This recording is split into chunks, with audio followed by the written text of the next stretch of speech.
The resurrection of Lazarus. Eschatology of John, part 21, John chapter 11.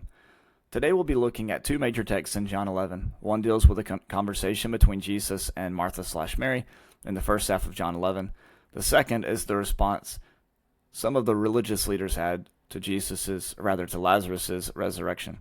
I say Martha/Mary, by the way, because there's some interesting research that has come out that suggests that it was Mary, not Martha, who approached Jesus in John chapter 11. Just look up Mary the Tower, Papyrus 66. Okay. Well, I know he will eventually be raised. Heading 1. Heading 2, Jesus is glorified. When Jesus learned that his friends would die, he told his disciples that the sickness would not lead to death. Instead, it would lead to the glory of God.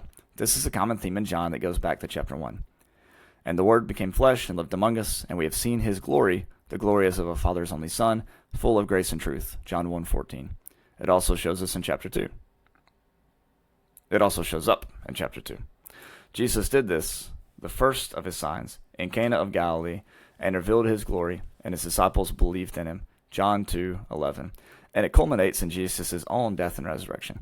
After Jesus had spoken these words, he looked up to heaven and said, Father, the hour has come. Glorify your Son, so that the Son may glorify you. John 17:1.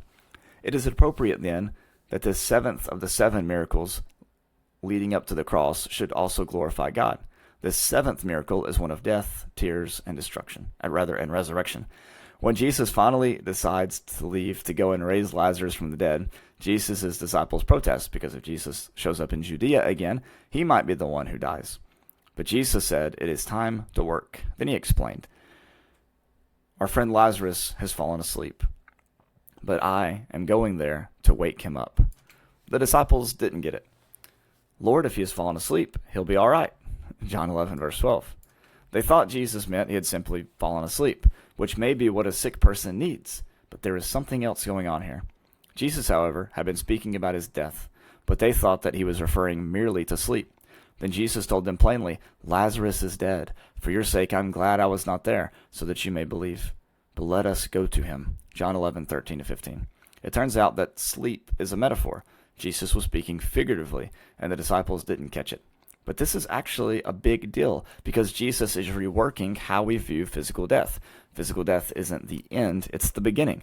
It's just like falling asleep. Martha's confusion and confession. As Jesus approached Mary and Martha's house, Martha ran out to meet him. Standing in the tradition of the prophets of the Hebrew Scriptures, Martha had something she wanted to say. By the way, it's something she feels comfortable enough to say. Martha said to Jesus, Lord, if you had been here, my brother would not have died. John 11:21. That's gotta hurt. Notice that Martha doesn't know the difference between sleep and death here. Did you catch that? She said, my brother would not have died, not my brother would have fallen asleep. She continues, but even now I know that God will give you whatever you ask of him. John 11:22. Is this an exhibition of faith that Jesus could raise Lazarus from the dead? Or is she simply saying that she still trusts in Jesus despite what has happened? I think it could go either way, and the two may not be mutually exclusive. The reason why I lean towards the latter interpretation is because of what happens next. Jesus said to her, your brother will rise again. Martha said to him, well, I know that he will rise again in the resurrection on the last day. John 11:23-24. Had she expected Jesus to march into Bethany and raise Lazarus right then and there, why does she seem to postpone his resurrection until the last day? Now, where does Martha get this idea about the last day resurrection? We've seen this phrase pop up in John 6. We also see that it possibly comes from Daniel 12. Regardless of how we interpret this expression, Martha seems to think it would be way off in her future. But Jesus brings the future into the present. Jesus said to her, I am the resurrection and the life. Those who believe in me, even though they die, will live. And everyone who lives and believes in me will never die. Do you believe this? John 11:25-26. Just as Jesus had to correct Nicodemus' understanding of the new birth, the Samaritan woman's understanding of the water of life, and the crowd's understanding of manna from heaven, now Jesus tells Martha and us what the resurrection actually is. It's Jesus. He is the resurrection and the life. He redefines death. He takes the fear out of death. He shows us that physical death is just like falling asleep, because while our physical flesh might die, we live on and on and on.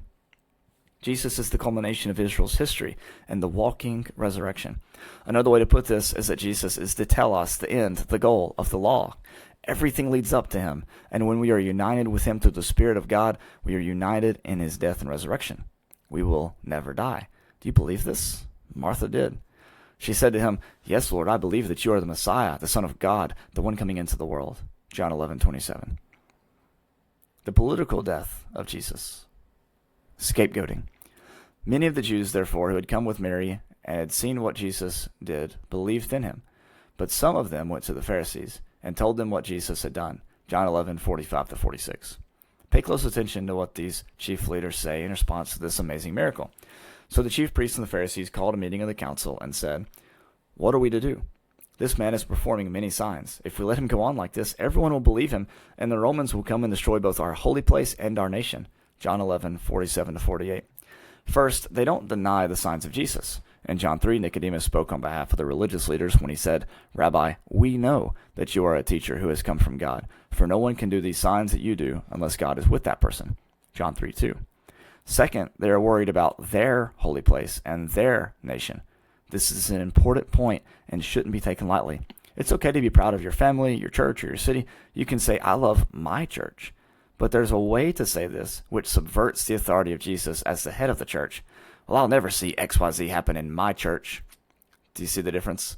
Part of being a good shepherd, John 10, is recognizing that you are there to serve, not be served. As Peter said, leaders aren't to lord it over their flock, 1 Peter 5. Third, they are seeing Jesus as a political threat. Their idea is that Rome will perceive Jesus as a rival king or emperor, and if enough people follow him, Rome will march on all of Israel.